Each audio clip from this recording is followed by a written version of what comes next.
Okay. Yeah, we're going to start right now. 안녕하세요. Assalamu alaikum. Now we are going to commence the webinar entitled ROK and UAE Beyond the 40 Years of Friendship and Cooperation. I'm Ikranom from Dankook University. I'm very honored to moderate for this remarkable occasion. The webinar is jointly organized by ROK and the UAE Embassies to celebrate the 40th anniversary of diplomatic relations between the two countries. This webinar is until tomorrow in Abu Dhabi. In both cultures, the figure 40 is symbolic of perfection, fullness, and ripeness. So for the last 40 years, cooperation between the two countries has been diversified and deepened in various spheres based on trust and friendship. On this momentous year, we regret that the seminar is ought to be held in online due to COVID-19 pandemic. Even under the restricted environment, I hope this seminar to be ended successfully by suggesting a roadmap for future cooperation between the two countries. So for this webinar, the two embassies invited 5 prominent speakers, and let me introduce them after two ambassadors' address for this webinar. So our first speaker is His Excellency Kwon Yongwoo, Korean Ambassador to the UAE, and he is going to give a speech on comprehensive remark on bilateral relations between Korea and UAE from Korean perspective. Your Excellency, are you ready for speech? Yes. Well, thank you, Professor, very much for the introduction. I'm honored to be the first speaker for this important webinar today. The Korean Embassy is happy to organize today's webinar in cooperation with the UAE Embassy in Korea with the title of Beyond 40 Years of Friendship and Cooperation in celebration of the 40th anniversary of diplomatic ties between the UAE and Korea.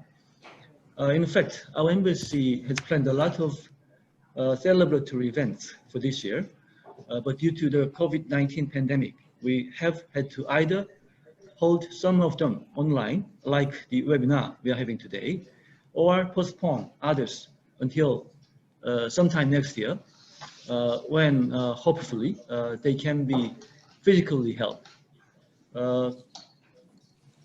This situation is, of course, regrettable and disappointing for sure, but I tend to believe that every cloud has a silver lining.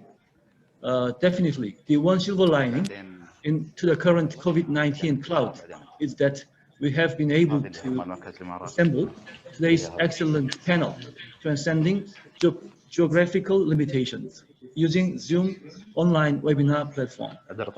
I'd like to take this opportunity to express my heartfelt gratitude to our distinguished panel, which I'm sure will offer deep insights and wisdom for the future course of development of ties between our two countries.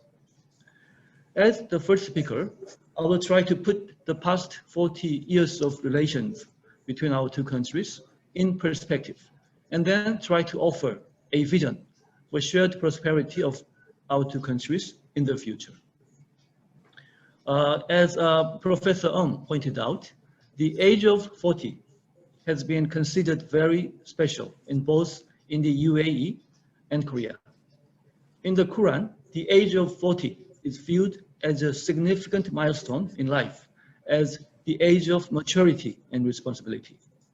In Korea, reaching the age of 40 is called bulho, when a person becomes free from hesitation and uncertainties. Korea and the UAE, with their ties steady as a rock, on the basis of 40 years of mutual cooperation and trust, now stand ready to join forces to further promote our shared prosperity. Since starting my posting in Abu Dhabi last year, I have come to realize the tremendous extent of the miracle of the desert that the UAE has been able to achieve in just 50 years. The Magnificent Grand Mosque, the modern skyline, green belts throughout the city, beautiful Cornish beach, and fantastic cultural facilities such as the Louvre Abu Dhabi have been enough to generate my awe and admiration. However, one thing that has been more inspiring to me is the UAE spirit that has underpinned today's development of the UAE. It is the spirit of pioneering the future without being held back by reality. It is the spirit of a bold determination, generosity and harmony, and it is the spirit of love for its people and humanity in general. I've come to have great respect and admiration for the late President Sheikh Zayed, who had been the source of this UAE spirit. This very President Zayed made the courageous decision 40 years ago to establish diplomatic relationship solely with the Republic of Korea in the complex political situation at the height of the Cold War. And this has proved an extremely wise move in light of the rapid development of mutually beneficial cooperation ever since. In fact, the UAE was the last of the 6 Gulf countries for Korea to have established diplomatic ties. But Korea and the UAE have been able to more than compensate for this delay, with the UAE having become Korea's only special strategic partner in the entire MENA region. The cooperation between the two countries started in earnest when a Korean company won the bidding for the construction of Musafa Bridge, which was built in 1975 to become the second oldest bridge in Abu Dhabi. This relationship developed into a strategic partnership with the signing of the Baraka nuclear power plant contract in 2009. I tend to think the history of Korea-UAE relations can be divided into 2 parts, namely BB and AB, before Baraka and after Baraka.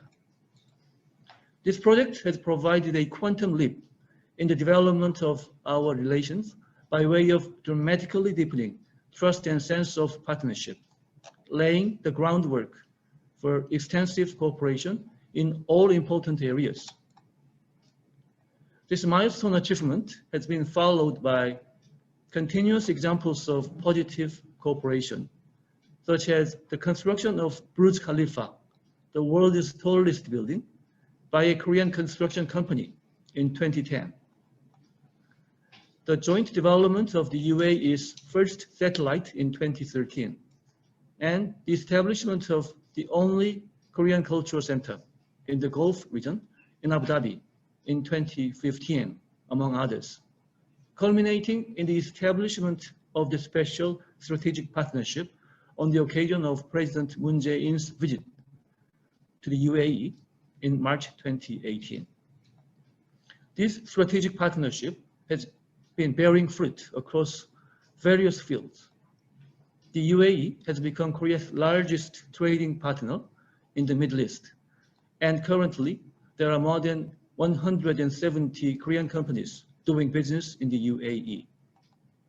In addition, approximately 200,000 Koreans visit the UAE annually, and there is a Korean community of 13,000 people in the UAE, the largest Korean community in the Middle East, playing an important bridging role between our two countries.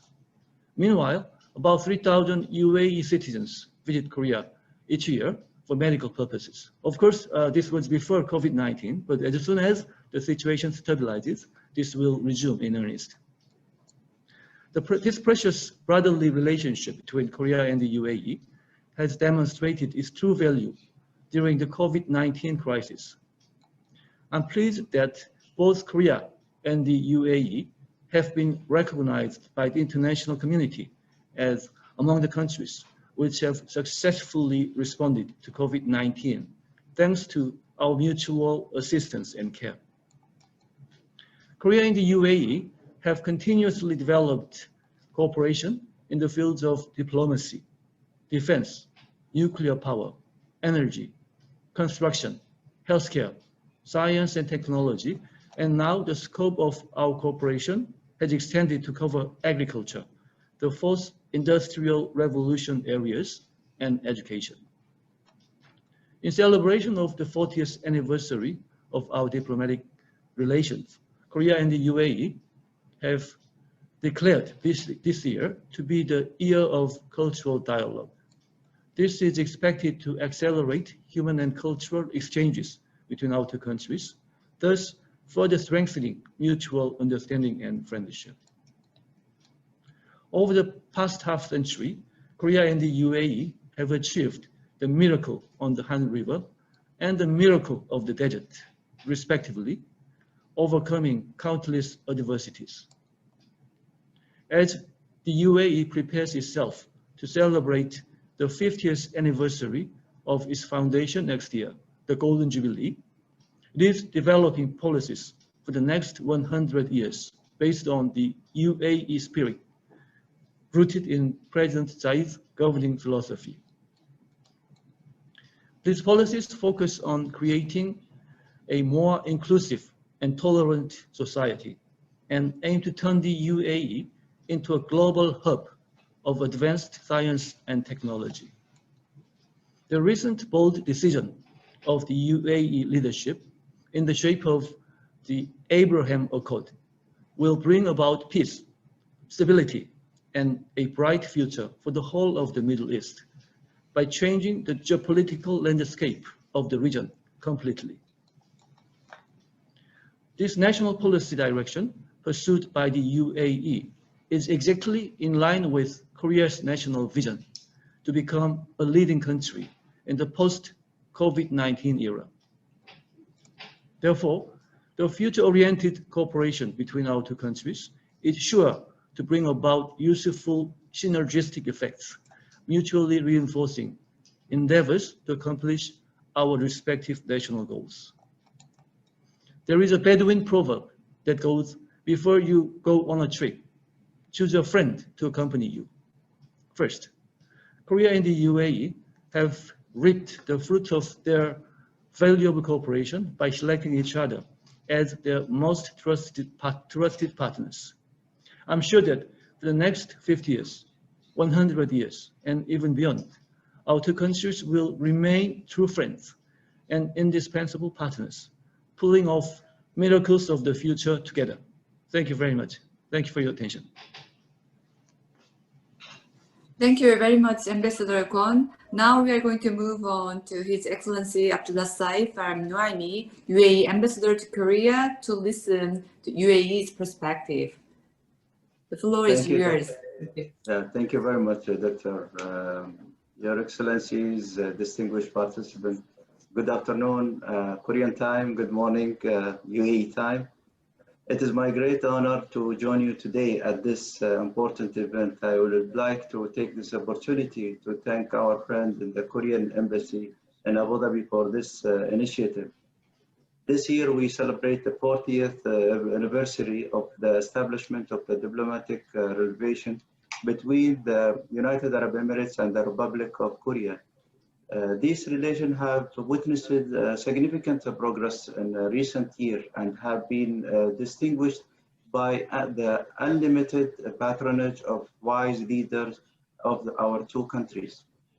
2009 was a remarkable year in our bilateral relationship, wherein the UAE selected the Republic of Korea for the construction of the Baraka new power plant as a reflection of our confidence in the Korean nuclear technology. This cooperation has led to an expansion of relations between our two countries and paved the way for further engagement, ultimately leading to upgrading of bilateral ties to a special strategic partnership. The Baraka project is proceeding smoothly, and the first unit was successfully made operational and connected to the national power grid this August. thanks to the dedication and perseverance of those in charge.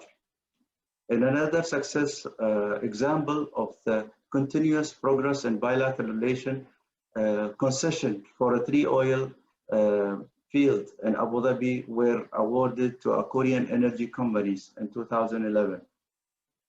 This context, the exchange of the high-level visits by the leaders of our two countries has played a significant role in deepening and strengthening the relation.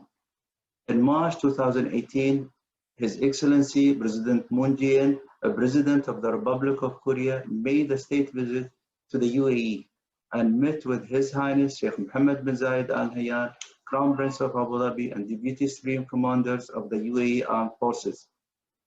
During the visit, the two leaders again evaluated the strategic partnership to a special strategic partnership.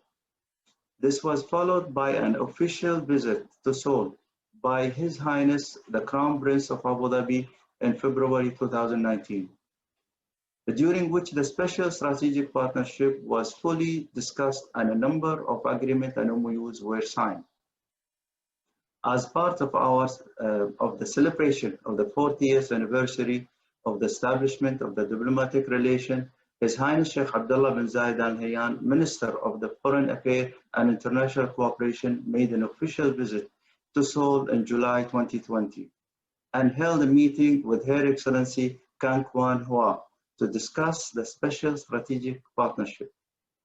The visit was considered the first of its kind to be made by a foreign minister to the Republic of Korea since the outbreak of COVID-19.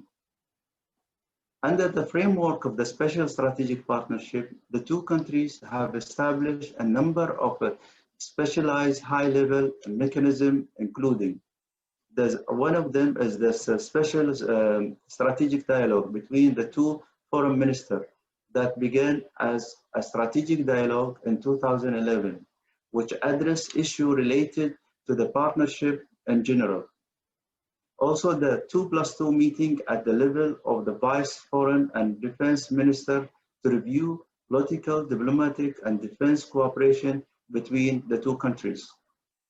The high-level consultation on nuclear cooperation to discuss issues related to the Baraka project.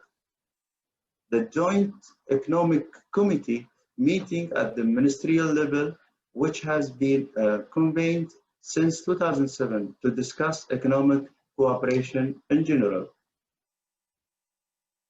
Concerning trade exchange in 2019, the bilateral trade totaled $12.5 billion. We look forward to further expanding these numbers in the future. We also hope that the Korean investment will increase to match the depth of our cooperation in other fields. It is worth noting various incentives that the UAE offers, including advanced investment climate, sophisticated infrastructure, a primary geographical location, a recent amendment to the investment law that now allow 100% business ownership by foreign investors. In light of the development of the bilateral relations, the Republic of Korea has become a preferred destination in which UAE citizens study, receive medical treatment, and engage in a business and tourism. In the cultural field, K-pop and K-drama have become very popular, especially among youth. This year, the two sides have agreed in 2020 as the year of the cultural dialogue and celebration of the 40th anniversary of the establishment of the diplomatic relation. The event has been extended through 2021 due to the COVID-19 situation. The increase of the people-to-people exchange has also driven additional demand for flight.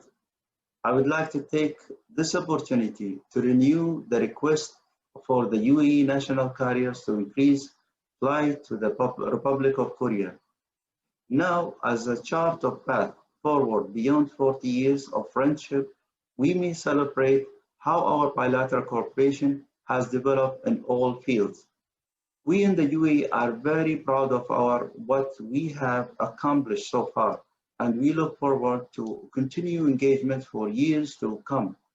We also look forward to the active participation of the Republic of Korea in Expo 2021 Dubai. In conclusion, I would like to emphasize that we and the UAE consider our bilateral relation with the Republic of Korea to have pursued significant benefit from both of our countries. And we thank our partners for their contribution in advancing this cooperation. Thank you very much, and kamsahamnida. Thank you very much, Ambassador Excellency Abdulla Saif. And now we are going to start the main discussion of this webinar. And each panelist will be given 15 minutes for their speech. And wrapping up Q&A session will be followed at the end of the presentation. And questions from the online listeners are also welcome. So if you have any question, please leave a message in chatting room. Then it will be answered at the end of the webinar by each speaker. So our first speaker is Dr. Ebtesam Al-Ketbi, President of Emirates Policy Center. And this is EPC is UAE's leading foreign policy and security think tank. And EPC just finished Abu Dhabi strategic dialogue, and she's going to share the opinions in the wake of COVID-19 and US presidential elections. Please, the floor is yours. Thank you. Thank you, ladies and gentlemen, distinguished audience. Greeting from UAE, from Abu Dhabi.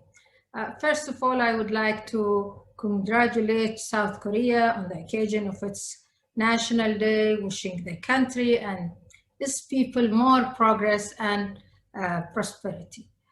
Today we celebrate the 40th anniversary of establishing bilateral ties between UAE and South Korea. These relations were founded on a long history of friendship, mutual respect, and strategic partnership.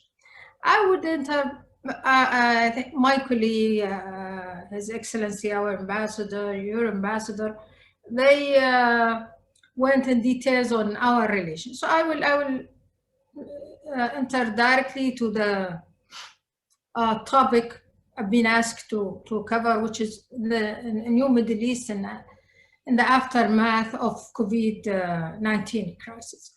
The COVID-19 pandemic has shed more light on the core values of governance and those of dynamic and efficient crisis management. It has also highlighted the value of scientific, technological, medical, and health sectors in supporting the element of national power for any country.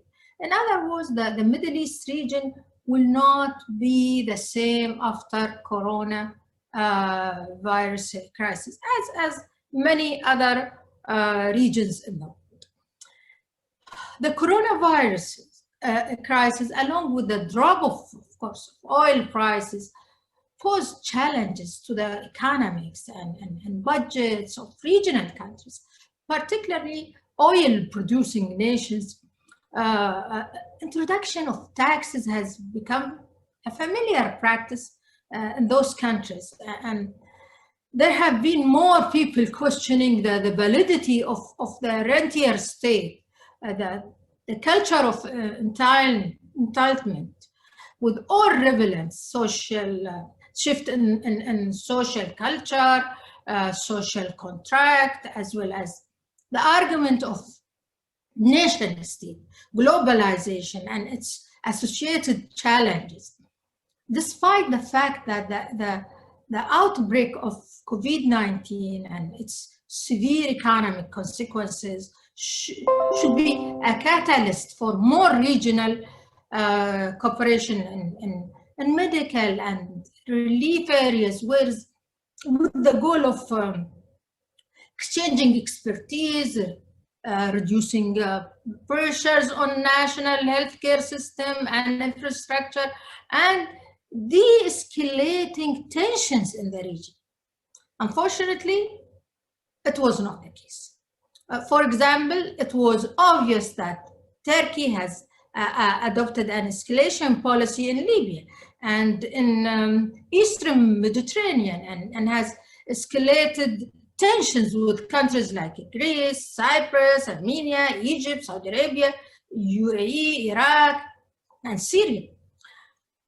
We have noticed that there is more militarization of Turkish foreign policy in an attempt to hide Ankara's internal economic challenges.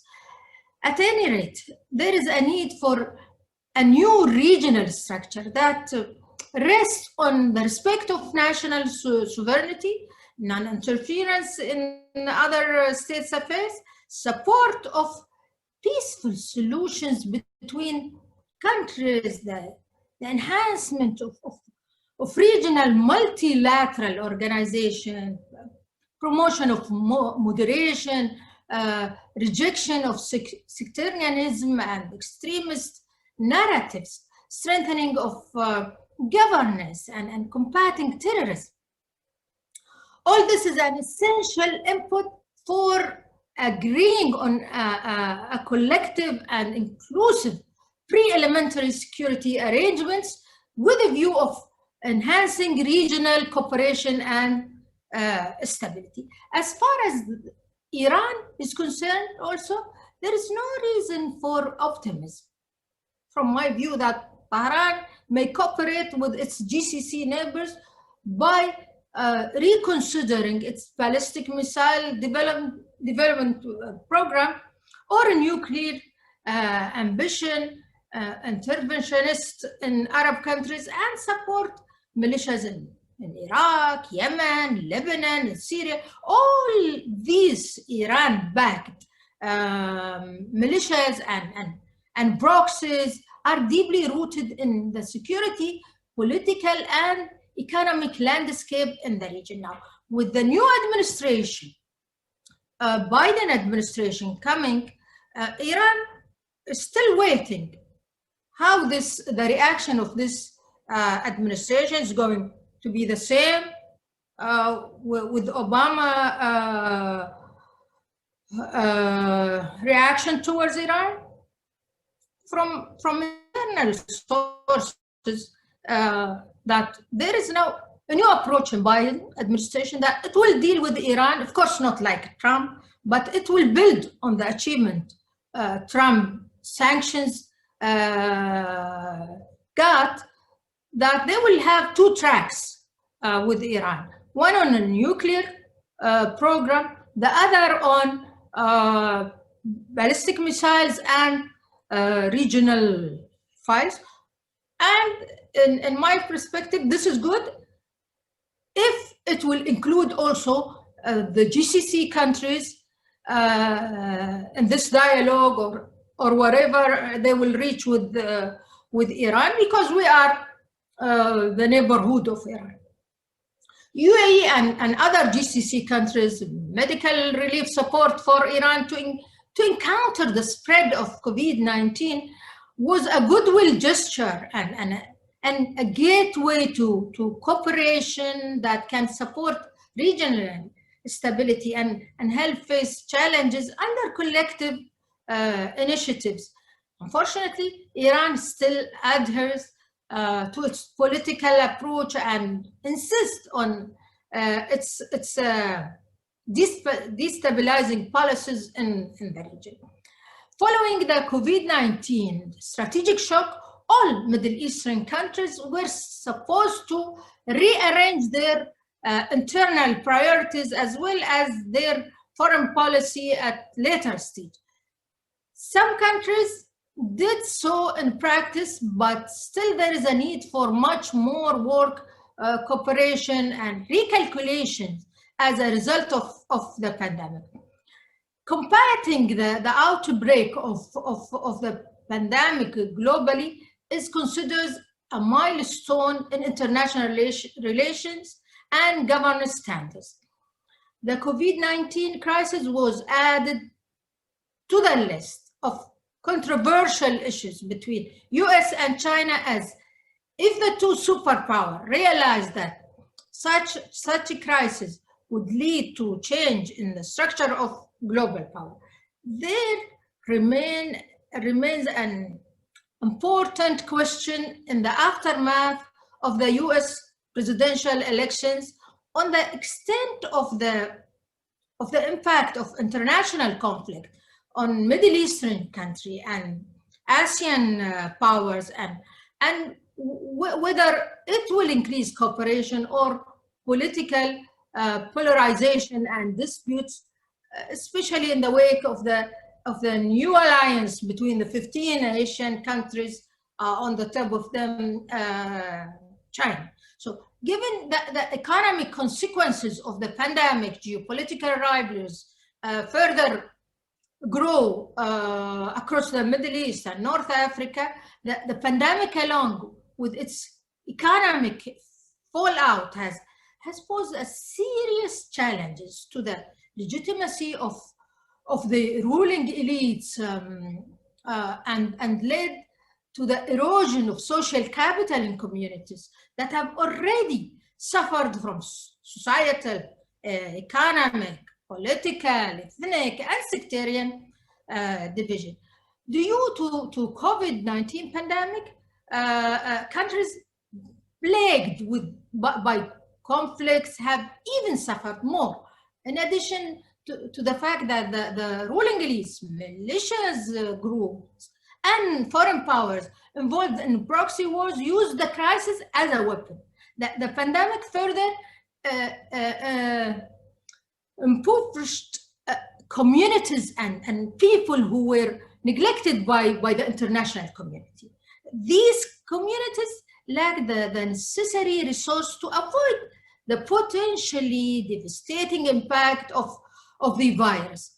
Under those circumstances, refugees camps are the most vulnerable groups due to the fact that the tens of thousands of people live there in miserable condition in crowded area.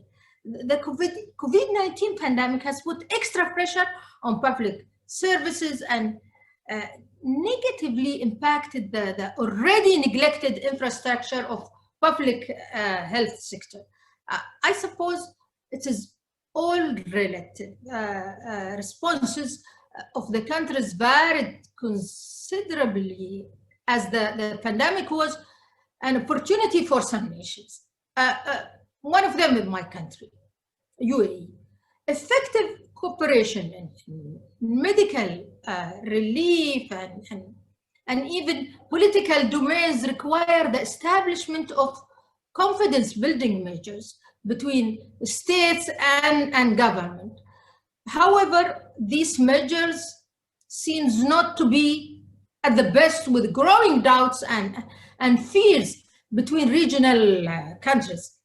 It seems that the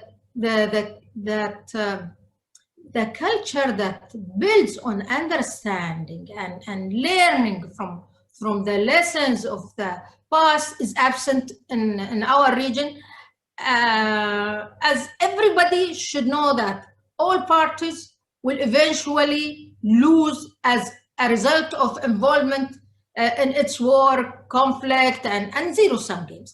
A win-win formula is necessary based on cooperation, understanding, mutual concessions, and resources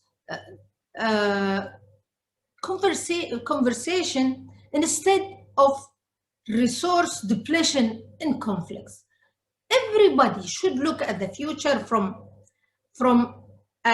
consularity, cooperative, and collective perspective. They should not look at it from victor, the vanquished, loser, winner, or good-bad perspective.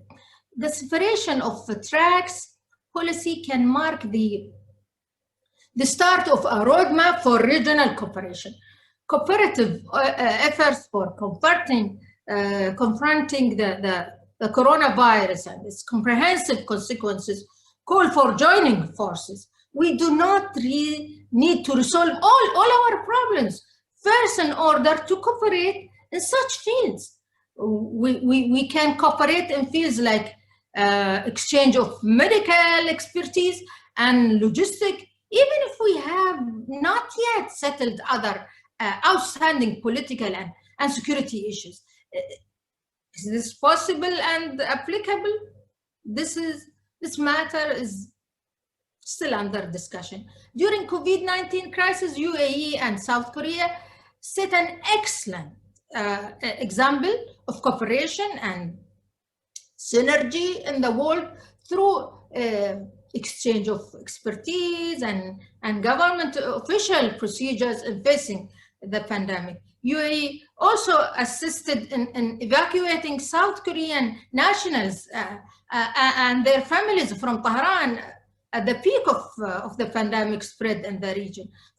Finally, South Korea's National Day marks an exceedingly important event to observe, given the big achievement your country has made in all walks of life, thanks to the will for change and progress of our friendly people in South Korea.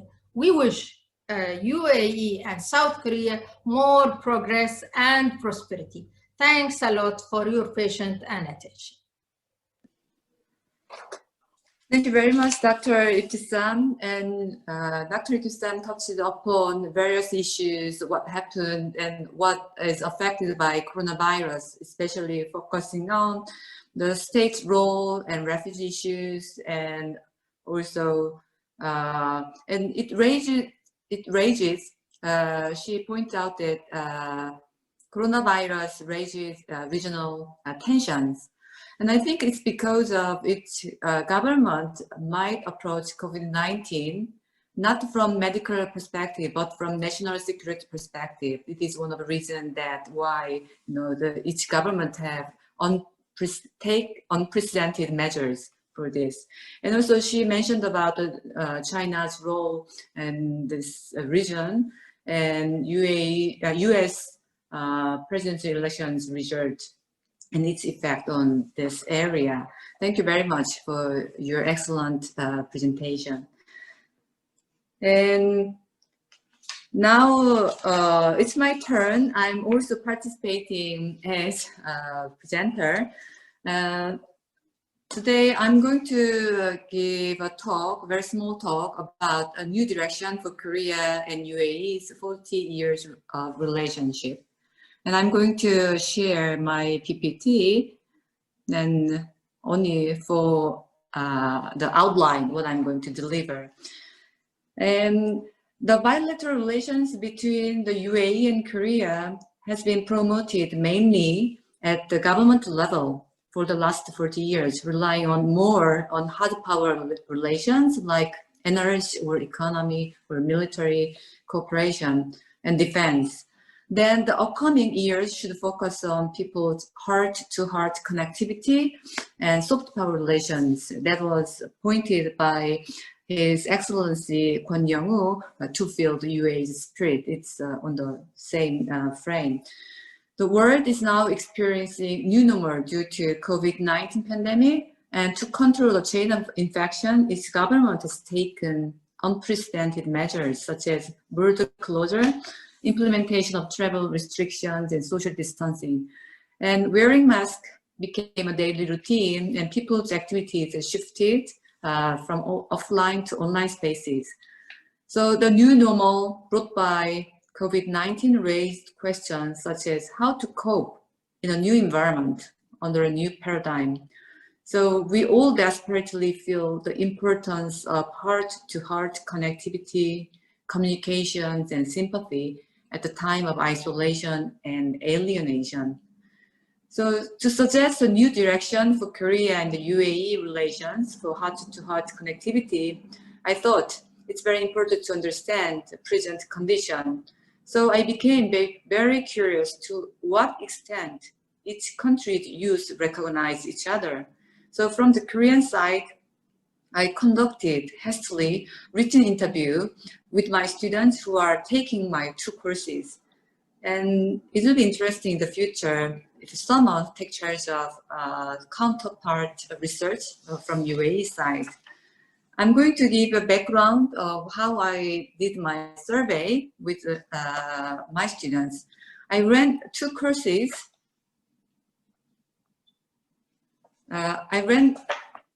Two courses. One is Understanding the Middle East and the other is Understanding Islamic Culture. And both courses belong to the College of Liberal Arts. So these courses are not designed for students majoring in the Middle East studies or Arabic language.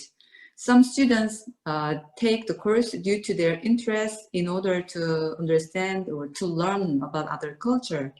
And others, mostly, they are taking the courses simply because the time slot. They want to fill the gap, time gap. So actually, the courses, my course is not very famous, so it's very easily dropped because students who register this course do not have any interest in the Middle East or Islam. So I have a very small number of students, and 30 students participate in this research interview. And I circulated 2 rounds of questions, one before the lecture and the other after the lecture. So before the lecture, during the first round of survey interview, I sent text message using the university e-learning system asking what comes up to your mind when you think of the UAE. And you know, it's very difficult to meet students these days because every education system has shifted on online. So I took the answers and analyzed the students' responses and identified cliches perception of the UAE, that is desert or oil-rich countries. And some students just mentioned about hijab in reference to the negative image associating it with women's restricted social position. So, and most students, they did not know the geographical location of the UAE. However, some students, very few number of students, they noticed about UAE's soft power, mentioning the words such as Palm Island or UAE airline. They connect every corner of the world. The tallest building of Burj Khalifa, and also it also introduced film Mission Impossible. So compared with other Middle Eastern countries, the UAE is one of the most well-known Middle Eastern countries with positive image. They associate the UAE as peaceful, developed, attractive country in the Middle East. And also Korean media has contributed to the UAE's positive image. Various Korean commercial and educational TV programs have described UAE as one of the most attractive countries to visit because they mentioned several programs' name, and it is a source of their information, their perception about the UAE. So during the lecture, I further introduced the subject of the UAE soft power. In order to escape an oil-dependent economic structure, the UAE has successfully implemented an economic diversification strategy, striving to be the world's first, biggest, and best. In doing so, it has become the role model country for the entire Middle East. And I also introduced the 2020 Arab News Survey result.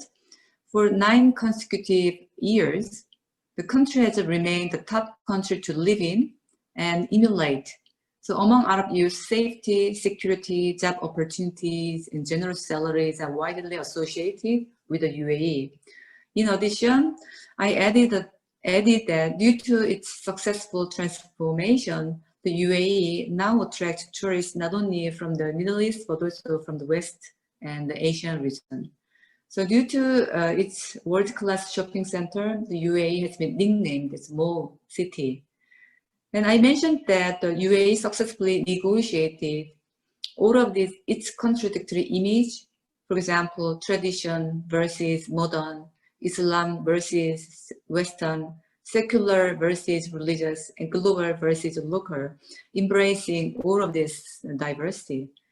And young Arabs see the UAE as a country where fair opportunities are guaranteed, because I told them that Souk.com company, or Karim, that is Arab version of Uber, succeeded in the Middle East with the UAE as a foothold. Observing the success of online platform companies in the UAE, Arab youth, as well as Korean youth, consider fairness, transparency to be the most valuable ethic above the traditional mechanisms of wasta, which is the bond culture of support the people, a tribe, one know, or is related to. So, and I stress that also the government role is very important. The government has invested and fostered talented human resources regardless of gender. And I introduced the government has appointed several female young ministers for the UAE, and students, they are impressed with this appointment. And also I introduced about UAE, considering the 90% of expat population, UAE also pioneered a new model of social, cultural, and religious pluralism with the announcement of 2090 as the year of tolerance, respecting cultural and social diversity, as well as finding a way to cope with otherness, suggests future vision, not only for Arab youth, but also for Korea, which has just entered multicultural society. After lecture, I observed that students' attitude toward the UAE became more favorable. Students made the following comments, and I quote, "I'm impressed with the UAE's stable image compared to neighboring countries that are marred by the war, sectarian conflicts between Shia, Sunni, and the terror. An Arab image of women is negative, but UAE's image is not, because the government invests in women's education and expand their participation in society. And that's why it's important to know and learn each other to strengthen relations through education." In relation of two countries, some students mentioned that they are really proud of cooperation between the UAE and Korea in response to COVID-19, and they appreciate the UAE's decision to open their doors to Korean people. And other students mentioned the Korea and UAE cooperation in the military field, referencing the Korean Army, the ROK unit.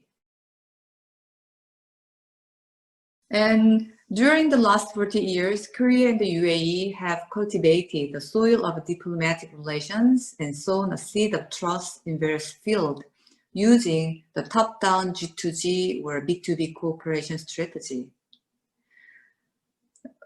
Seeing the students' reaction, I thought the strategy is very successful, but now I think it's time to let these seeds grow thick in the coming years through bottom-up people-to-people connectivity, especially during the hard time of COVID-19.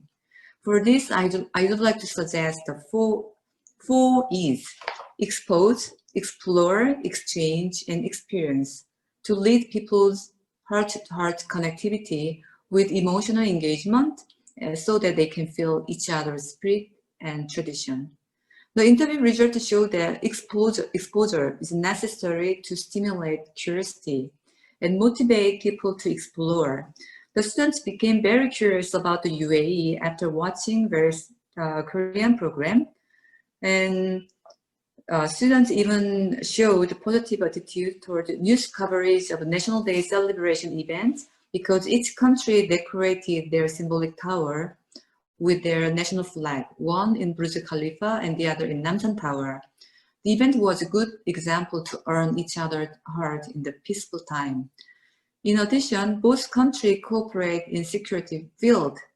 For example, students made a news scrap about the UAE helped rescue a Korean man who was kidnapped in Libya.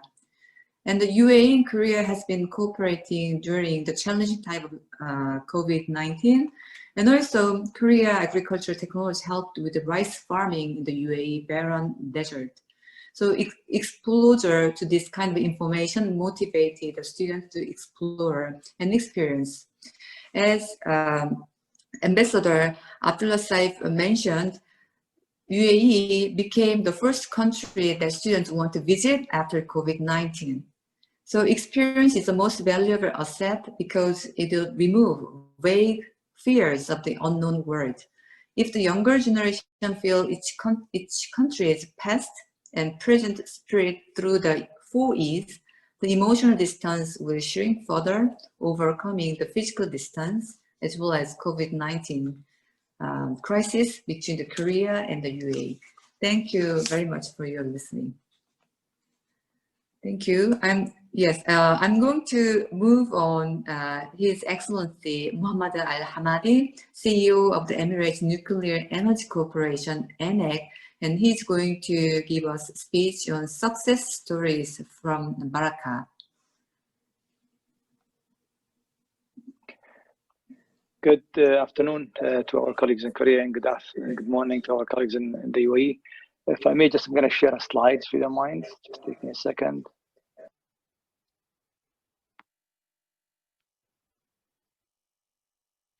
Okay.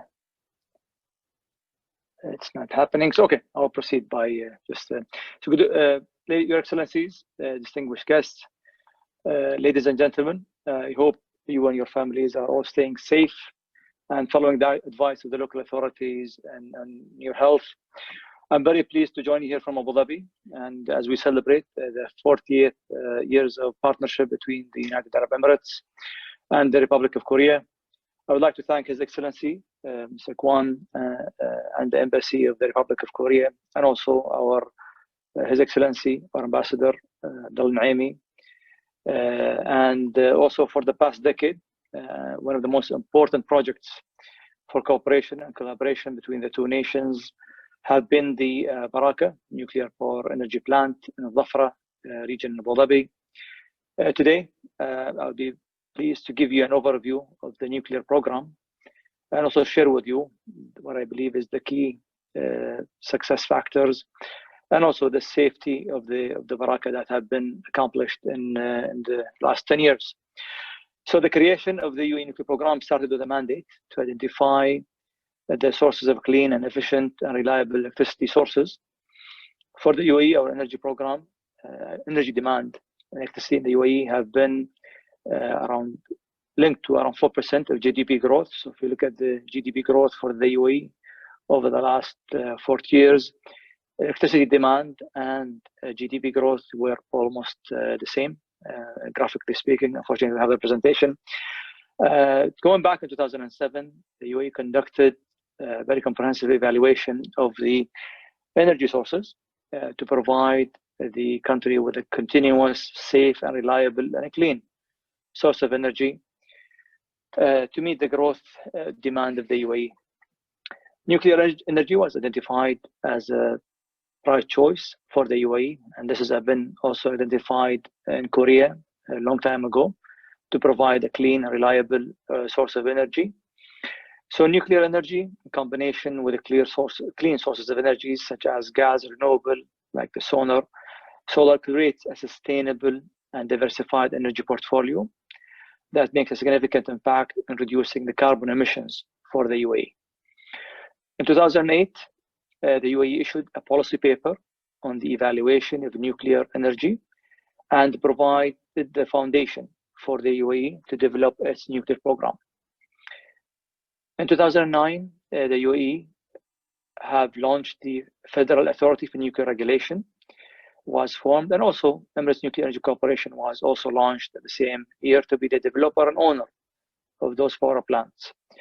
As mentioned earlier, we've signed what we call the prime contract with the Korea Electric Power Company for the to build the reactors. We got the preparation of site in 2010 at Barakah.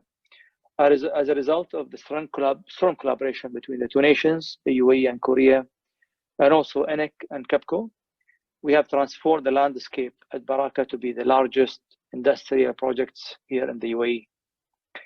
Today in Barakah, we have 4 units, been built.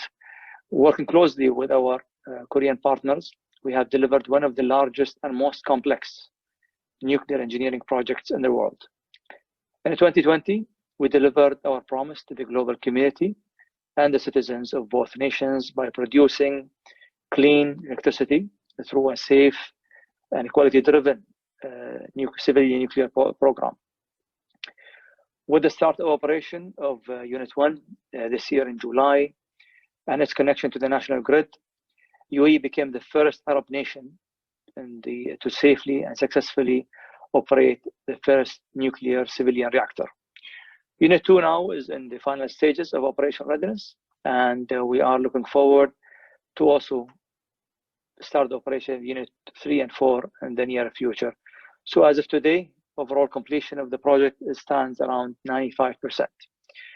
Unit 1 is also the first Korean design to be exported and become the first power plant to operate outside Korea, outside Shinkuri 3 and 4. There are a number of factors to our joint success in this project and our collaboration between the two nations. The first factor is the UAE policy paper that were the cornerstone of the success of this program. It was published in 2008, as I mentioned earlier, and also provided a comprehensive and robust set of commitments for the highest standards of nuclear safety, security, quality, and also non-proliferation, and also very importantly, transparency, which have guided every step of our journey to our success story today. I believe this has been one of our biggest success factors. We remain committed to the high standards of international safety, security, transparency, and non-proliferation. And also we uphold these standards for the life of our civilian nuclear power plants. Working with our Korean partners and international experts from all over the world, we continue to build the experience in the global nuclear industry to meet our regulatory commitment and international standards. The second factor was the prime contractor and the technology we've selected. I'm very proud to say that KEPCO is a reliable partner, and APR 1400 is a safe design that even was licensed by the American regulator and the US NRC.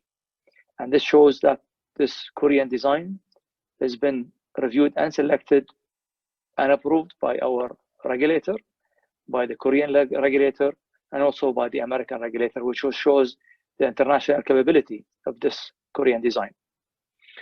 The next factor is our common dedication to development of a skilled workforce in the UAE.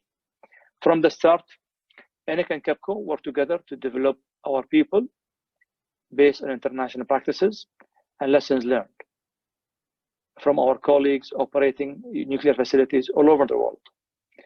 So we have today over 2,300 Korean staff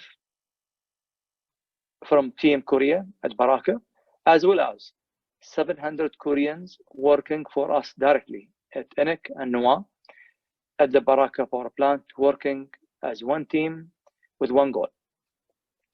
Through the Energy Pioneers program, the best and brightest young professionals receive training in the nuclear industry in Korea and also in the UAE.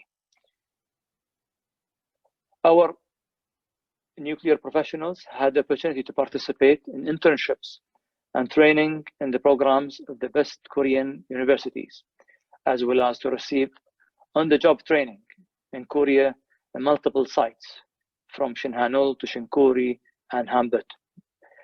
And also in terms of this knowledge and culture exchange, we hosted young Koreans professionals at Baraka to date. Almost 200 individuals have participated in this program, and I do thank the Ministry of MOTE who enabled this exchange of students. I wish I had the presentation. You should have seen beautiful pictures of young Koreans at the power plant in the sand dunes, exchanging culture and enjoying the UAE food, and also Emiratis going to Korea, enjoying the cultural exchange, and also enjoying the Korean food and culture. You could have seen them dancing in those pictures and enjoying their time both as young Koreans and young Emiratis, exchanging and enjoying their differences and their common Asian cultures. What it brings both great is that many young engineers who have not benefited also from the young exchange and also from the cultural experience, each one of them has his own or her story of how common we are as Asians and how we are in certain areas, very few areas I would say differences, but I'm very proud to say we have a lot of commonalities between the Korean culture and the UAE culture. Of course, another key factor is the direct influence in our success story have been the collaboration jointly in the global nuclear industry. Together, the UAE and KEPCO and the Korean industry have been guided by the extensive network of organizations, including some of the world's most renowned experts from the nuclear energy, from the IEA, and also from WANO, the World Association of Nuclear Operators. We work closely together and also to adopt the lessons learned and best practices to guideline the success of our story. The IEA and WANO has conducted over 40 missions to review over the last 10 years our program in a very systematic approach. If I can touch, and I do apologize for taking a lengthy presentation here, but the key of success here has been, I would use the word engine of growth for both nations. All factors have led to the success stories of Baraka and the wider UAE program have witnessed in the Republic of Korea as civilian nuclear energy a key contributor to the economic growth and social prosperity of Korea. We're looking forward to do the same here in the UAE to capitalize on this development. Today we have 31 nations around the world successfully acquired the intellect as well as the system and technology and knowledge to develop the program. Baraka plant will be a true engine of growth for the nation beyond the thousands of value careers created once this fully program is operational. It will provide around 25% of electricity for the UAE and also will avoid us emitting around 21 million tons of CO2 emissions. That's equivalent to around 3.2 million cars off the road. That's a great achievement for the UAE, and this will never happen without the collaboration of Korea and the UAE working hand in hand to make this a success story.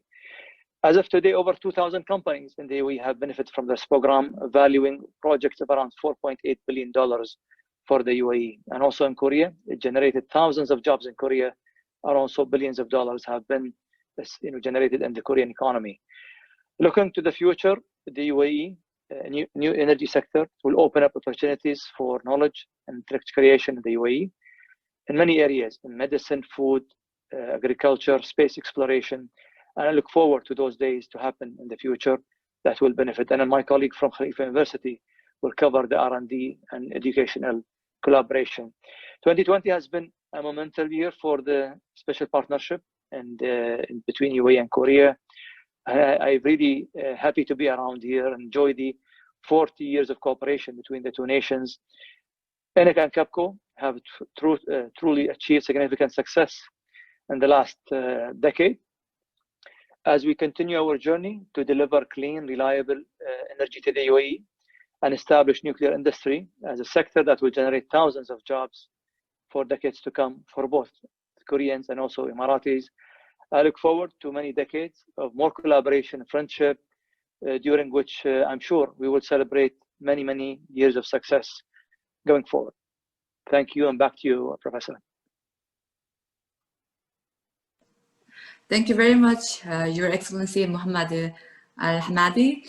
And Muhammad Al-Hamadi pointed out key factors for success, and it can be summarized as transparency, high standard, and also human capacity, who has highly skilled people and good partnership. But behind that, he pointed out that human and our connectivity and feeling the cooperation and also commonality between the cultures is most prime factors that behind the success story of Baraka.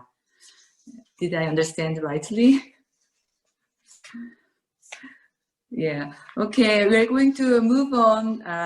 Dr. Lee Kwon-young's presentation. He's a director of MENA team from KIEP, Korea Institute for International Economic Policy. This is a prominent government think tank institute, and he's going to deliver a speech about how to upgrade economic cooperation between Korea and Arab Emirates at the time of COVID-19 pandemic. Dr. Kwon, are you ready? Yes. The floor is yours. Thank you. Yeah, thank you very much, Professor. Good afternoon, Your Excellencies and distinguished participants in the seminar. I'm Kwon Lee from KIEP, Korea Institute for International Economic Policy, and I'm in charge of Middle Eastern economy and bilateral cooperation between Korea and the Middle East.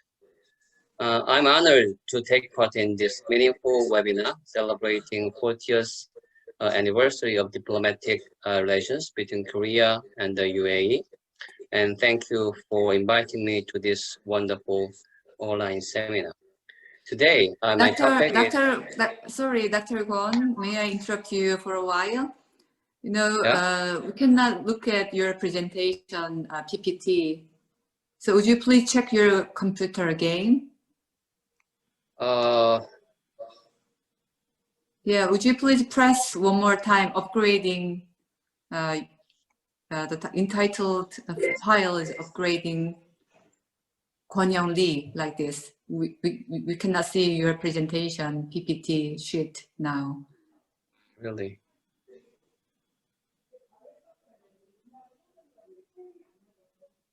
I put up my slides on my screen. Right, but we cannot look at your screen. We cannot share your screen. Let me try again. Okay.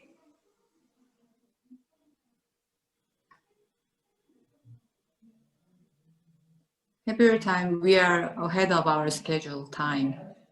Yeah. Yeah, now it's right. That's yeah, right? Yeah. Okay, thank you. It's okay? Okay. So my today's topic is how to upgrade economic cooperation between Korea and the UAE in times of COVID-19 pandemic. Actually, the pandemic is expected to change patterns and main focus of bilateral cooperation, and both governments should play a significant role in shaping a new perspective and coordinating different business interests. Korea and the UAE have achieved remarkable economic outcome from bilateral cooperation over the past 4 decades. Thus, the UAE is one of the most reliable partners in the Middle East with diversified economic relations.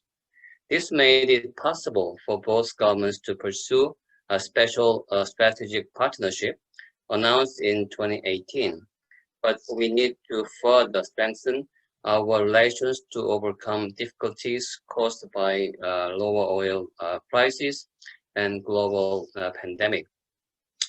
My presentation consists of 3 parts. I will first review what we have done since 1980 and current challenging environment for bilateral cooperation. Then let me suggest some policy recommendations for upgrading economic cooperation between Korea and the UAE. And we should discuss about what should be done to deepen and broaden our collaboration frontier even after the COVID-19 pandemic. So first of all, the UAE is the second largest trading partner in the Middle East for Korea, following Saudi Arabia. Trading volume was increasing very rapidly from the early 2000s, although decreasing from the mid-2010s due to lower oil prices. Korea exports mainly automobiles, electronics, and machinery, and imports crude oil and naphtha from the UAE. And the EPC, engineering, procurement, and construction market has also been a major business link between both sides, increasing trading volume. And a bilateral cooperation between Korea and the UAE has diversified rapidly from the late 2000s. For the deep energy cooperation, Korea and the UAE have conducted a new kind of energy projects. The most remarkable cooperation was construction of nuclear power plants at Baraka in Abu Dhabi, with a contract of $18.6 billion that was signed in 2009.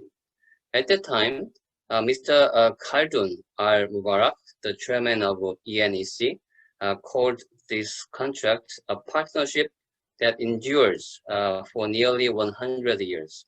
And we celebrate completion of the first among the 4 planned plans in 2018. Also, a co-development project of new oil fields in Halifa, Abu Dhabi was signed between KNOC, Korea National Oil Corporation, and ADNOC in 2012. These new projects meant that energy cooperation framework was broadened from simple trading to electricity generation and upstream projects. This also enhanced energy security for Korean policymakers, which has been a main focus of Korea's foreign policies towards the Middle East. And bilateral cooperation in the healthcare and medical tourism sector has given rise to a new pattern of mutual collaboration. The healthcare sector was one of the most successful non-energy cooperation that began from the late 2000s. First, they request hospital management based on Korea's digital hospital information system. So Korean hospitals have managed several hospitals in the UAE, such as Urido Spine Center, Dubai Rehabilitation Center, and Sheikh Khalifa Specialty Hospital in Ras Al Khaimah with Korean medical doctors and nurses. And second, the UAE government has sent its local patients to Korea in order to provide appropriate medical services to them. The number of UAE patients was 3,000 in 2018, occupying 44% of total Middle Eastern patients in the year in Korea. And technology collaboration has also been promoted by Korean and UAE governments, and high-ranks meetings such as Korea UAE ICT Joint Committee and Agricultural Cooperation Committee and Joint Economic Committee has played an important role in initiating technology innovation projects for the fourth industrial revolution. And for example of technology collaboration between the two parties, UAE satellites such as Dubai Sat and the Khalifa Sat have been developed in partnership with the SatTrack initiative, which is a Korean satellite manufacturer. And let me move on to challenging environment for bilateral cooperation. And I think lower oil prices and COVID-19 are two major risks that hinder bilateral cooperation. As you can see in the graph, oil prices fell down rapidly in 2014 and 2015. And nowadays, a price level of around $40 per barrel is being kept. According to IMF, oil prices are not expected to rise much next year and will stay in the $40 to $50 a barrel range.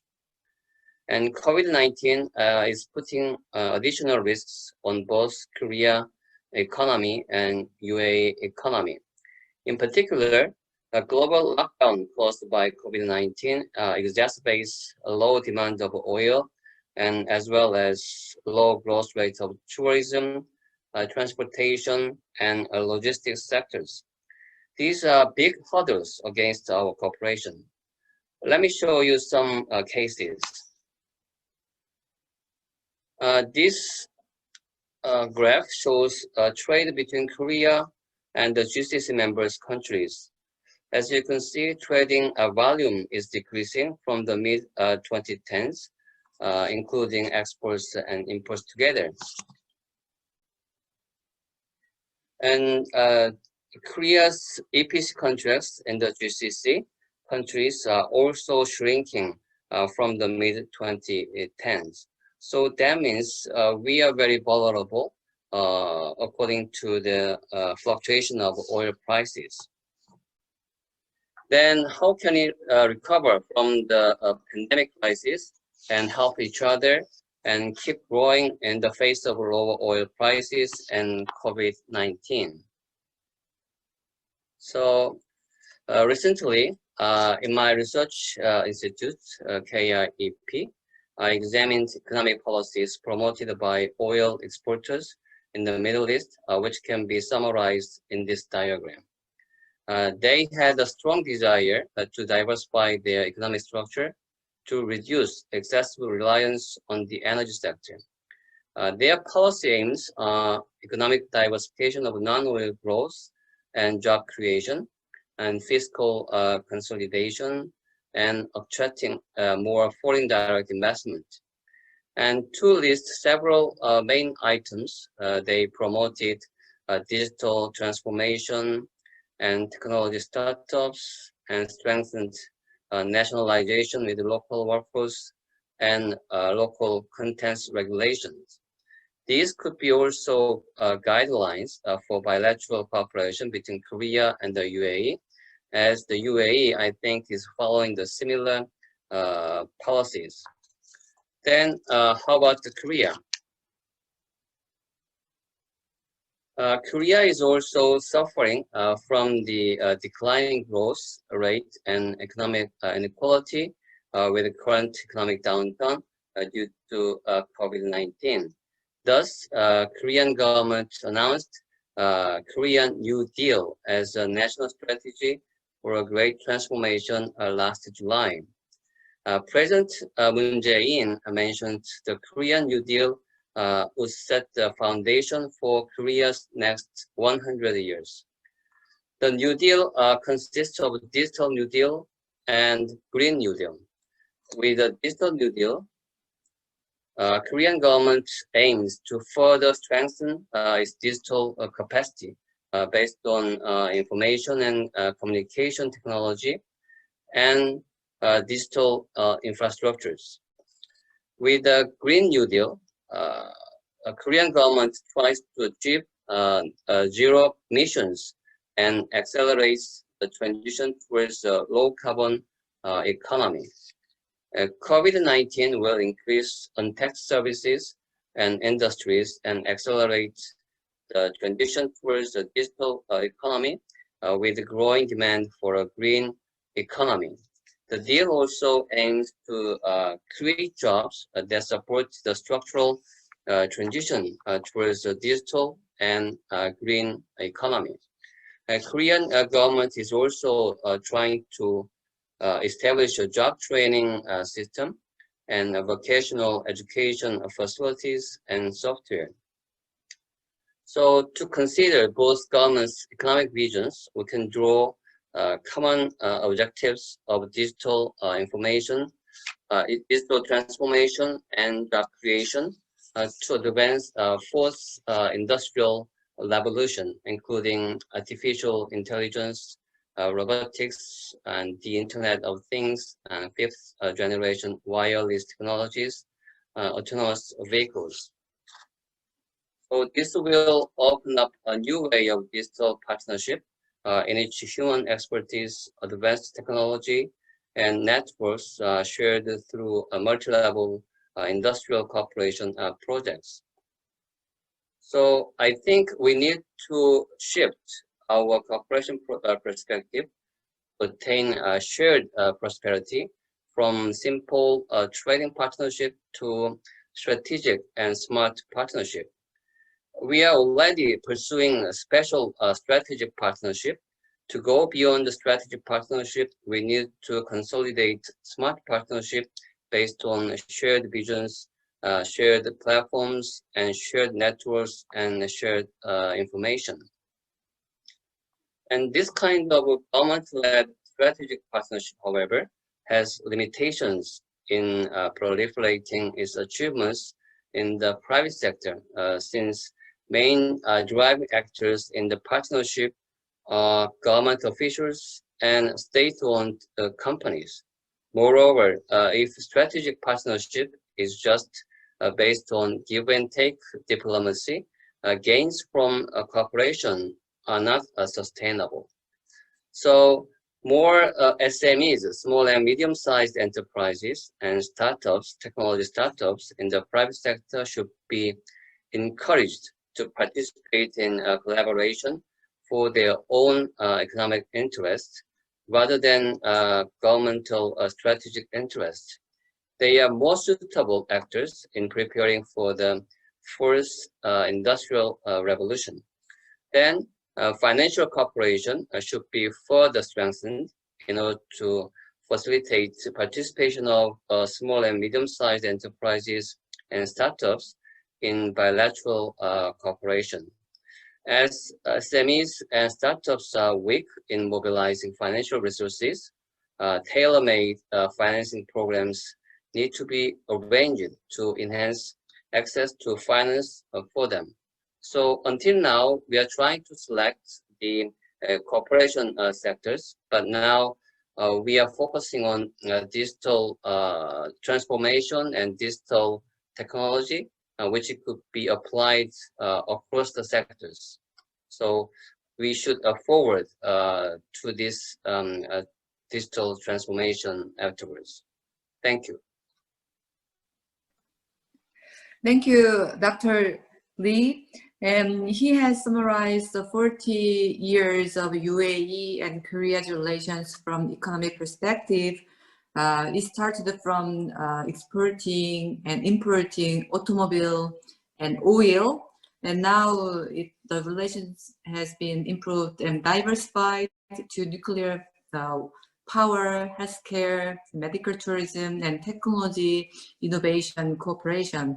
And the two words, the key for the next economic cooperation, in order to upgrade economic cooperation, he suggested two words, that is digital and green, right? So we are going to move on our last speaker, but not least, Dr. Saif Al Nuaimi. He is a professor of nuclear engineering at Khalifa University at UAE. He's going to give a presentation entitled Beyond Barakah, R&D Strategic Partnership. Dr. Said, are you ready? Dr. Said? Yes, thank you, Dr. Sorry, I was muted. Thank you for the introduction, Your Excellencies, distinguished guests, ladies and gentlemen. I will talk today about our UAE, Republic of Korea, R&D Strategic Partnership Beyond Barakah project. So first, I will have some introduction about Khalifa University of Science and Technology. It's an internationally top-ranked research-intensive university. It has 3 colleges, 3 research institutes, 18 research centers, and 36 departments, covering a broad range of disciplines in science, engineering, and medicine. Our vision to actually, build collaboration with well-known academic institutions around the world, and we address the entire range of strategic, scientific, and industrial challenges facing the UAE knowledge economy transformation, and our rapidly evolving world. And as UAE already has a very good relations with the Republic of Korea, Khalifa University started its relationship with KAIST, Daejeon, back in 2009, and this relationship gradually progressed with time until it reached the current strategic partnership we have. And we will discuss this in more detail. So in early stage collaboration, as His Excellency Mohammed Al-Hamadi explained, the nuclear power plant project in the UAE and Republic of Korea signed an agreement in December 2009 to build 4 Korean design nuclear reactors in the UAE. Also, on the sideline of that agreement, a supplemental agreement includes educational cooperation between Republic of Korea and UAE. And from that, KU and the Republic of Korea institutions, collaboration began in 2010 with the focus, we started with KAIST in establishing the Nuclear Engineering Master of Science program at Khalifa University to support the UAE Peaceful Nuclear Energy Program. Then I will summarize here the collaboration we have in education and next in research. So in education, as we said, we had collaboration initially with KAIST to establish the Master of Science program in nuclear engineering at Khalifa University, and we received accreditation for the program from Ministry of Education back in 2011. And the support actually included the help we got from the colleagues from KAIST in developing the curriculum and syllabus of the different courses. And also, of course, we had secondment of professors, postdocs, and some students, PhD students, loaned to the Khalifa University. Also, in the collaboration education, we had some visits to KAIST from different institutions in Abu Dhabi. And this includes, of course, Khalifa University and the Institute of Applied Technology. So we had 40 undergraduates in years of 2010, 2011, and also we have some youth ambassadors in the years from 2012 to 2015, and we have some students from UAE Institute of Applied Technology visited KAIST. Also, we had some graduate student field trips conducted at the Korean side, and we had some of our master students conducted their research in KAIST campus. And also, of course, we had some summer internship conducted between the two countries. So collaboration and research, we started actually in 2011 by signing an MOU between Khalifa University and KAIST and research collaboration. And this research collaboration actually built in seed money research, matching fund also research, and focus on the nuclear engineering research at the beginning initially. And of course, after that, we had the KU KAIST Joint Research Symposium held annually from 2011 till now, actually. These events, as you can see the picture here and the slides, were offered an opportunity to discuss the projects we have in between, maximize synergetic effects, and strengthen the UAE Republic of Korea partnership and plan strategies moving forward. After that, KU and KAIST have carried over 200 joint projects from 2011 till now in various fields. We didn't only focus on nuclear energy, but also we had started focusing on the material side and so on. And of course, we have a number of KU KAIST joint paper published, rising significantly over the years. And this, of course, strengthened the status, the ranking of the both universities and the world ranking. Here in this slide, they're just showing some pictures. And this shows the visits and internships, events we had between the two institutions from 2011 till now. And you can see here some faculty loaned or seconded to UAE, the MOU signed. And of course, some students visited KAIST campus, and the symposium held between the two institutions, and so on.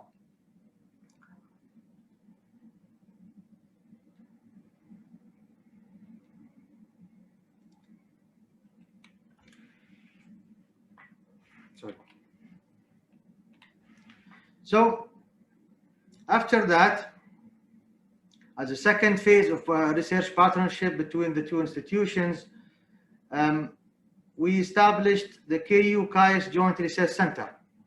And this is a development of upgraded actually strategic partnership between UAE and the Republic of Korea side as phase 2.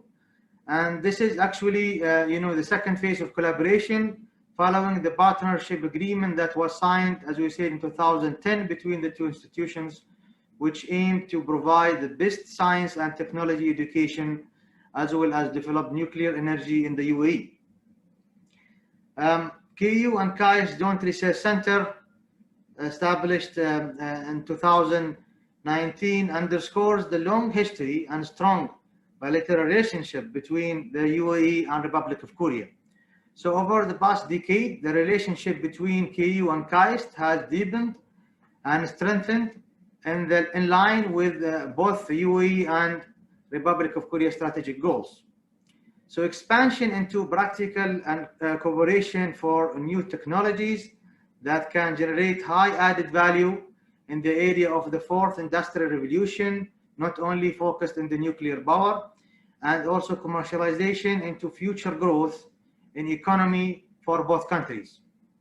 And of course, this included promoting joint research on the fourth industrial revolution through human resource exchange that includes students, faculties, and postdoc researchers, and so on. So the main thrust areas for the joint center is not only focused in the nuclear field, as I said, or also focused in the smart transportation. That includes autonomous vehicles, infrastructure for those vehicles operation, wireless charging, and infrastructure for the electric autonomous vehicles. And the second main thrust area is the smart healthcare. And in this area, we focus on the sensor and wearable devices for personal healthcare, for example, and healthcare robotics. This slide we show, you can see the picture that we had the opening of the center, the joint research centers, include both officials from the presidents of KAIST and our executive VP, Dr. Arif Al-Hamadi, at KU campus in April 2019. And then in July 2019 also we had a celebration there at KAIST in Dijon for the establishing of the Joint Research Center. Some significant achievement for the center made a key role for developing an upgraded strategic partnership between KU and KAIST, expand, of course, practical cooperation for new technologies that can generate high added value in the area, as we say, the fourth industrial revolution, and so on, between the two countries, promote joint research through human resource exchange. Then we hosted recently, last year, December, the 10th annual KU KAIST Joint Research Symposium in Abu Dhabi, KU campus. Joint presentation offered in that symposium from around 60 KU and KAIST researchers and 24 ongoing collaboration projects. These projects covered, of course, smart transportation, smart healthcare, nuclear energy, of course, advanced materials, robotics, drones, energy, and so on. The annual KU KAIST Joint Research Symposium aimed to upgrade existing strategic partnership between the two institutions. And here are some pictures of the recent symposium we held, 2019, and of course we will hold a virtual KU KAIST Joint Research Symposium this December. Still, I think it didn't announce the date. Now, supporting also the collaboration between the two countries in the nuclear energy field and other fields as well, a new center was announced, established in the December of 2019 as well, which is the Emirates Nuclear Technology Center, ENTC, with, of course, a collaboration between UAE and Republic of Korea. And we had, of course, some stakeholders from UAE, includes a Federal Authority for Nuclear Regulation, Emirates Nuclear Energy Corporation, and the center is hosted at Khalifa University, also in collaboration with KAIST and KAIRI and KHMB Central Research Institute in the Republic of Korea. So the main goals and objectives of the center is to maintain and enhance the national nuclear and radiological technology models, develop nuclear technology capabilities in the UAE, conduct or continue to conduct technical analysis of nuclear technology sectors and other sectors as well, and scientific research of new nuclear technology approaches and applications. The objective, of course, is to establish a focused research center and development center of excellence to conduct unbiased research, technical analysis for all sectors employing nuclear technology, not only in the nuclear energy field. Impact, we have different areas for impact. National agenda, we share the national nuclear technology agenda to become a center of excellence. Also, industry, to develop national integrated nuclear technology model and capabilities across UAE, with a focus, of course, on strategic disruptive technology and application research to support R&D and innovation. And also, impact on academia, build a scientific research, literature specific for the UAE nuclear technology sector challenges and policy questions to create competencies in the field, and also the most important thing here, to train UAE students in applied nuclear fields. The main research focus areas for the center includes, of course, nuclear energy, nuclear power, and other applications that includes health, agriculture, aerospace, environment, security, forensics, and so on. We have three main thematic areas, research thematic areas for the center right now, that includes the nuclear systems and safety, materials and chemistry, radiation safety and environment, and the fourth theme here is just open for any future priorities we have in this field. Here you can see the picture of the signing event that includes Minister of Energies from UAE and Republic of Korea, with all the officials and from both institutions and stakeholders between the two countries. The location for the center is, of course, located in Khalifa University, San Campus, Arzana building. And then the concluding remarks. Of course, KU and KAIST collaboration started in 2010 with the initial focus on nuclear energy related projects. And then we expanded that by establishing of the KU KAIST Joint Research Center in 2019 into more fields, not only nuclear energy, and to provide comprehensive support for research projects involving the development of technologies in the areas of smart transportation, smart healthcare. This underscores the long history and strong bilateral relation between the UAE and Republic of Korea. Over the past decade, the relationship between UAE and Republic of Korea has deepened and strengthened in line with both countries' strategic goals, strengthening the ties between them to carry out joint research and technologies that are shaping the fourth industrial revolution. With this, thank you, and we'll be happy to have any questions. Thank you very much, Dr. Said. And I heard that Baraka stands for 4 flowers blossomed at the desert, symbolizing two countries' friendship. I think Dr. Said's presentation realize how friendship take place in between the two countries' education field. Thank you very much for your presentation. Now we have just finished all the presentation, and before we open the floor to for the Q&A session, I'd like to spare some time to the two ambassadors for their speech or comments for this presentation. His Excellency, Your Excellency, Abdulla Saif Al Nuaimi, would you have any comments for this panels or presentations, webinar, please? I would like the speaker, all the doctor and professor, for their really input about the relation and how we can really expand our relation between Korea and and UAE I think what the doctor said, I think we need to do more, especially in the fourth industrial revolution. And also we need to do more in the food security, because we already start some experiment in terms of,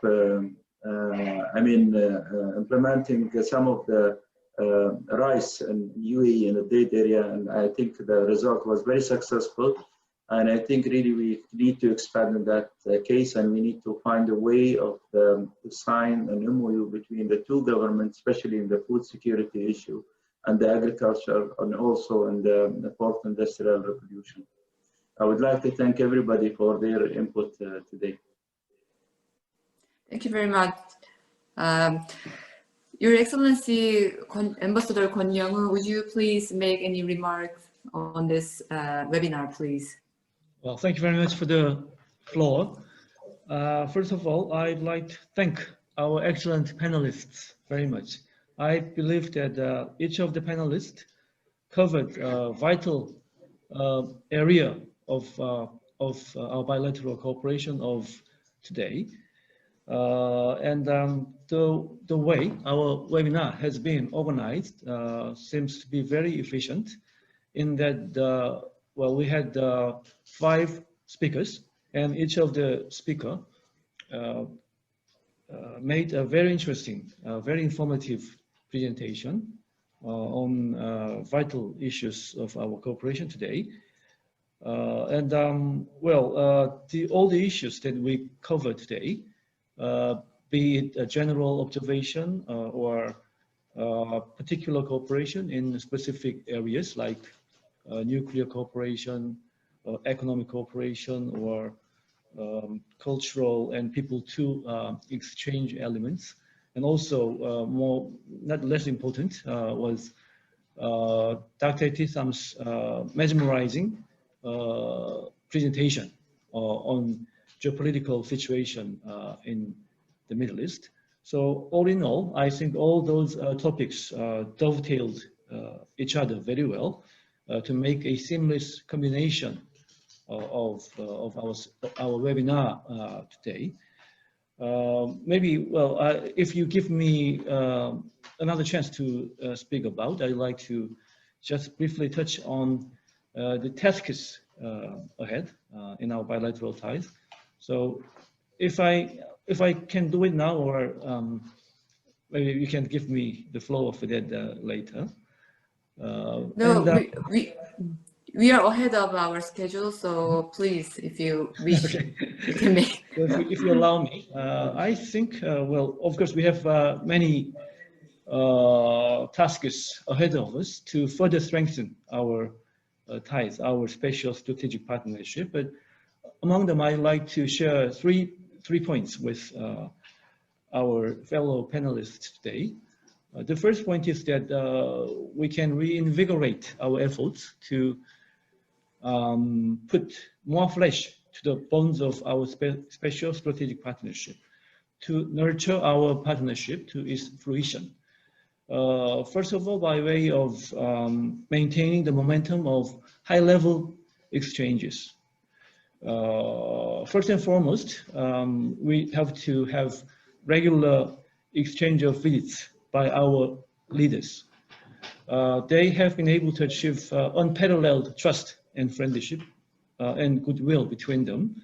So we have to try further to make the most of this valuable asset that we have between our two countries. Of course, we may need to put more effort to fully operate the existing dialogue mechanisms. In that regard, I'm happy to note that in spite of the difficult situation caused by the COVID-19, we have been able to have our joint economic commission, and also just recently, we just had 2+2 dialogue as well, even virtual, even though they have been done virtually, but still is not a mean feat to achieve this under the current situation. And the day after tomorrow, there will be virtual high-level consultation on nuclear cooperation between our two countries as well. So I'd like to give full marks to our joint efforts to maintain the momentum of dialogue between our two countries in spite of the difficult situation now. And also, we need to continue to deepen our strategic dialogue to be able to be on the same page in regard to geopolitical perceptions in our respective regions, Northeast Asia and the Middle East. So in that respect, I think I'd like to see many more opportunities to deepen our common understanding in geopolitical matters, maybe by way of further accelerating exchanges between specialists, experts from Korea and the UAE, like our panelists we have today. The next point, the second point could be that we talked about a lot about the Baraka nuclear power plant project, which certainly has served as the watershed event in terms of accelerating our cooperation. But I think our task should be that we try our best to identify new projects with scale and magnitude comparable to Baraka, be it in the field of some force industrial generation areas or in agri-tech or in public health. But our task should be to put our heads together to identify the next generation of big-scale projects. And my third point could be that we have to further promote our cooperation in education, to educate future generations. I think the presentation that Professor made had a lot to do with this point, but education is the key to the future for any country. And Korea happens to owe a lot to our excellent education system in the course of our development, which I think Korea is ready and willing to share with our UAE counterparts. So we need to see possibilities of invigorating our cooperation in the field of education, with possibly the focus on furthering exchanges between our young generations to be able to know and understand each other in a more in-depth manner. So I would like to cooperate with all the panelists today to in the way of promoting these three important points going forward. Thank you very much. Thank you very much, Your Excellency Kwon Yongwoo. Now we are going to open our floor for free question and answer. So, Dr. Ebtesam or Dr. Said or Excellency Muhammad Al-Hamadi, do you have anything to comment on other participants' presentation? Well, if I will comment, I'm always suggesting that always it's not stop on the official level, relations between countries. People to people, it's more also and very important. And this is the question which saved the relations between countries. So more people to people also, this is what we need in this relation. The successful fields we have achieved in this 40 years is tremendous and great. But you need to move to the other side of that relation, which is just very important. And there are many areas that two countries can collaborate on that level. Thank you very much, Dr. Ebtesam. I thoroughly agree with your opinions to expand people-to-people exchange. And Dr. Said or Dr. Kwon? So Or also speak here, and I mean, thank you, Your Excellencies, for the insights you've given for us. And I agree that also still this is not enough. I guess we need to expand more on our collaboration. And of course, in the fourth industrial revolution, that is, and also in the AI, you know, it's the current leading stuff in the world right now. And the most also important thing, as His Excellency Abdulla Al Nuaimi said, food security field. I guess that's also an important aspect that we should also focus on. So this is a good also insight for us as academic institutions to focus on in the near future. Thank you. Thank you very much, Dr. Said. And Dr. Lee, do you have any comments? Yeah, I have comments on Dr. Said's presentation. And then the KAIST is located in Daejeon. Have you been there? Yes, I have been there several times. Yeah, actually, my office is also located in Sejong City, which is a new administration capital in Korea. So if you come to KAIST, then please let me know. Then we can have a meeting together. And then I think your topic about the academic collaboration is very important. As I mentioned in my presentation, digital technology development, digital transformation is very important to our collaboration in the future. And I'm curious that your policy target is undergraduate students or the doctors, which is my first question. And then second one is, you mentioned joint research center you established in last year. And do you have any successful outcomes from the joint research? So thank you first for the invite. I guess I will try to make sure that we get in contact next time I visit Daejeon, South Korea.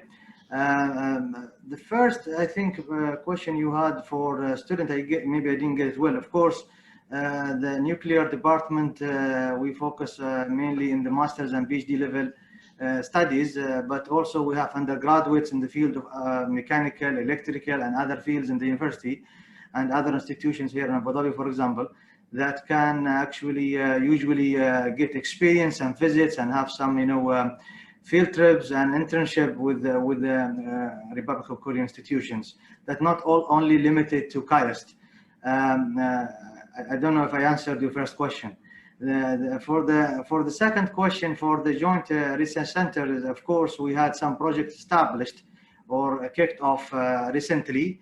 But outcomes right now, maybe it will be better, I guess this question, maybe if I will refer you to Professor Daniel Choi. If you want, I can get his contact to you. He's the director of the center, and he will get more, I guess, details to you for the outcomes of the project that they have right now. But I don't know if they have really achieved big outcomes, just kicked off at the end of 2019.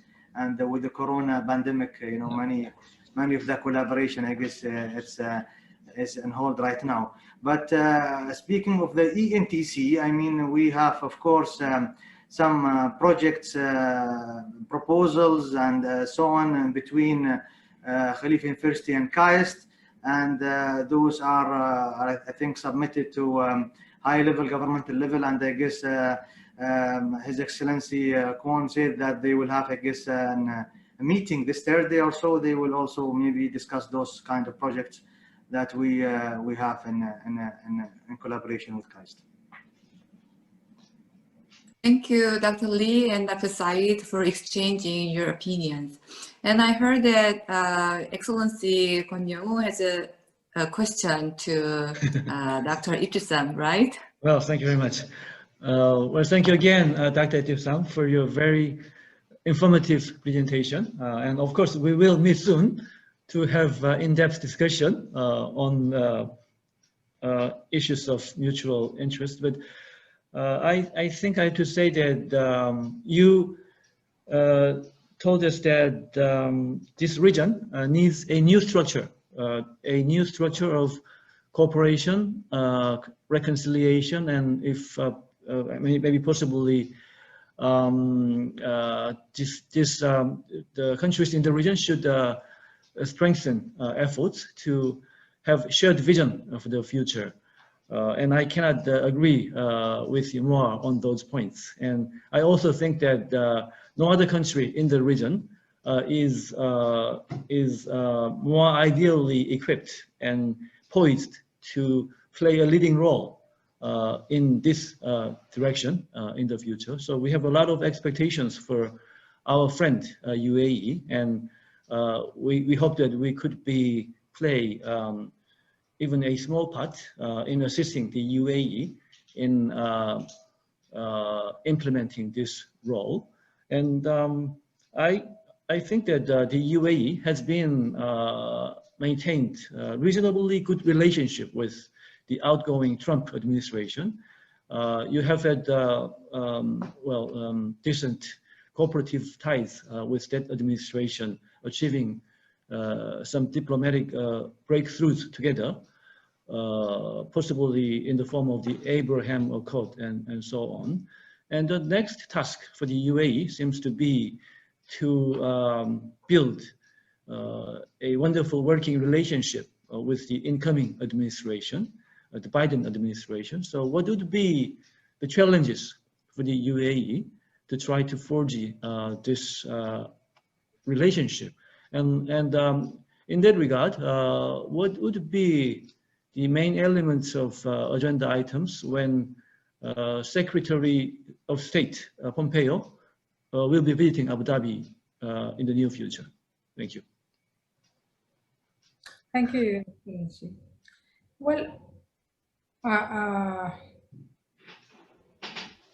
think UAE always, when somebody asks me, I'm always saying we are slim and smart, though we are a small country, and we are living in a troubled region, and we try to navigate.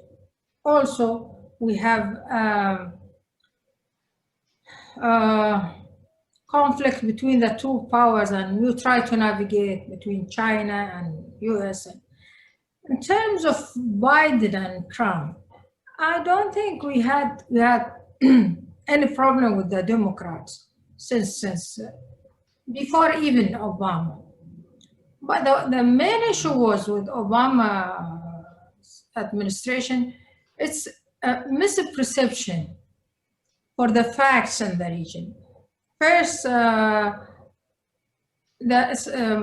Muslim Brotherhood, and during the Arab Spring, and that misperception, if it worked, if the Muslim Brotherhood controlled the Arab region, that would be a case.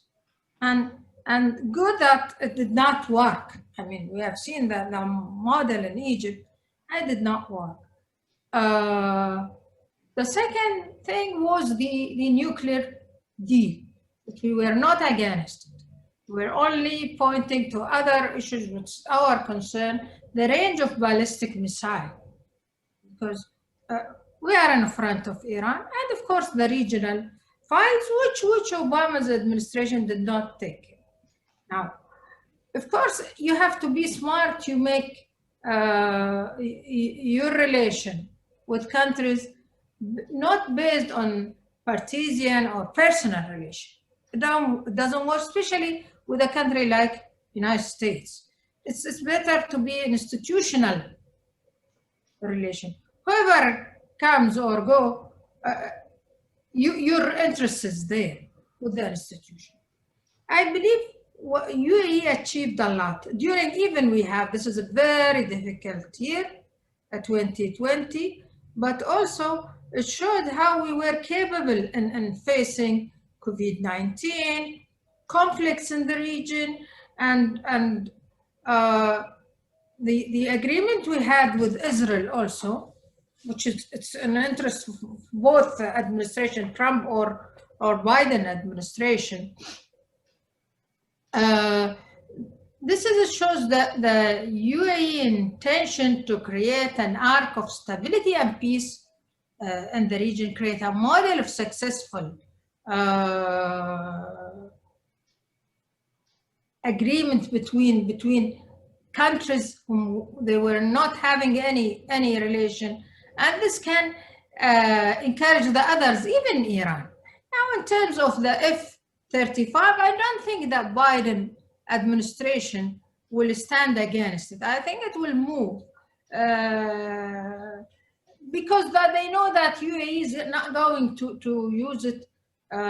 It will be more defensive for its security. Now, I think that Biden, he's a wise guy, okay? He's not romantic like Obama's, okay, administration.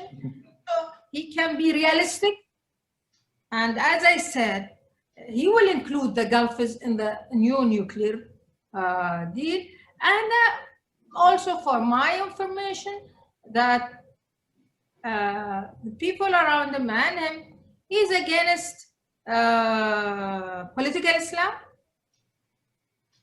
And he's also trying to punish both Turkey and Qatar, but not yet. We don't know how it will be, for supporting non-state actors, for supporting terrorist groups.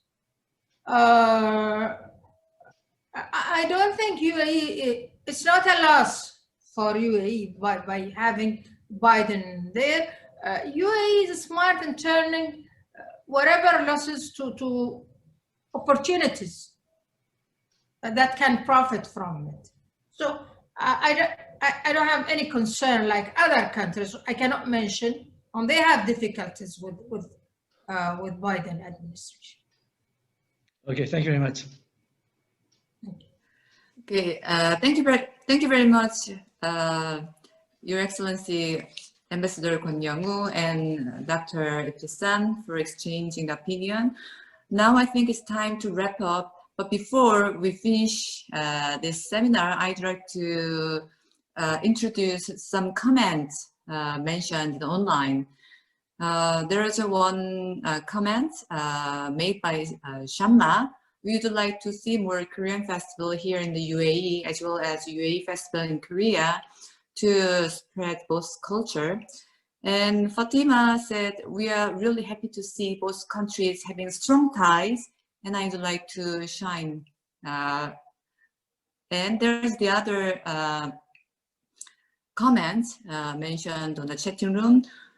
According to the speech mentioned by His Excellency Muhammad Al-Hamadi, the exchange program and training of young Korean engineers in Baraka plants, I would like to suggest in the future we can see more of these young exchange program in government authorities, private sectors, and big companies in Korea and the UAE, and to train and prepare young engineers, experts, and leaders. And yeah, and that's it. So it's time to finish the seminar, and I'd like to thank all the participants and also to ambassadors for this webinar. Thank you very much. We're going to close this webinar now. Thank you very much. Thank you. Thank you very much. Yeah. Thank you. Thank you. We look forward to see you on face, in physical. Soon after finishing COVID-19. Okay, Ambassador Nuaimi. Yes, bye. Thank you. Thank you. Thank you. Bye-bye. Thank you very much. much. Masalama. 마살라마.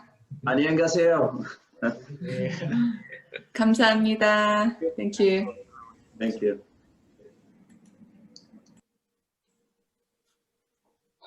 예, 수고하셨습니다. 네, 감사합니다. Thank you, Ambassador.